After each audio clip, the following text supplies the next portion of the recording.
Hi, my name's Laura Gregory and I'm an ER consultant for Grow HR.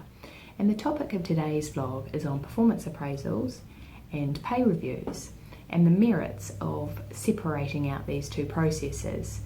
Now, oftentimes traditionally what you'd find is in a business, a performance review would be carried out with an employee that would lead immediately into a pay review. So they would be then informed whether they would be receiving an uplift that year or not and what that uplift would be.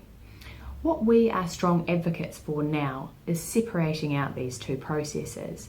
And the reason for that is that they are two quite separate processes with quite different objectives.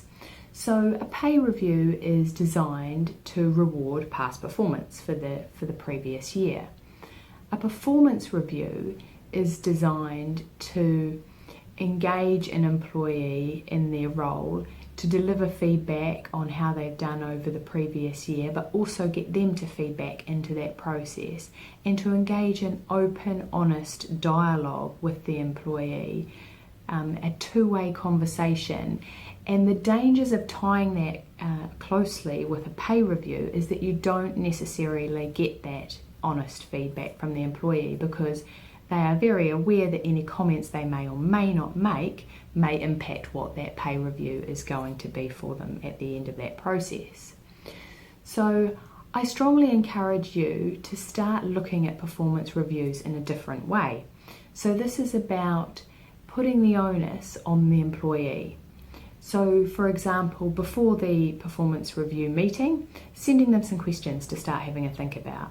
What do you think has gone well over the previous year? What hasn't gone so well? On reflection, what could have been done differently? Those kind of questions to get them thinking about their performance.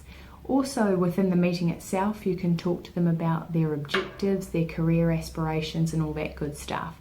So let the employee do the majority of the talking, because this is about their role, their objectives, their career aspirations, and supporting their development through that. Absolutely, you need to tie in the business objectives and KPIs and all those things, but you can do that in a way where the employee is taking ownership for all of that.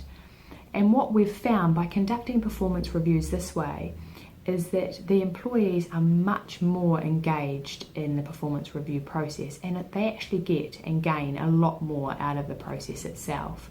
And it also removes that immediate conversation then into a pay review and what am I receiving or not receiving as an uplift.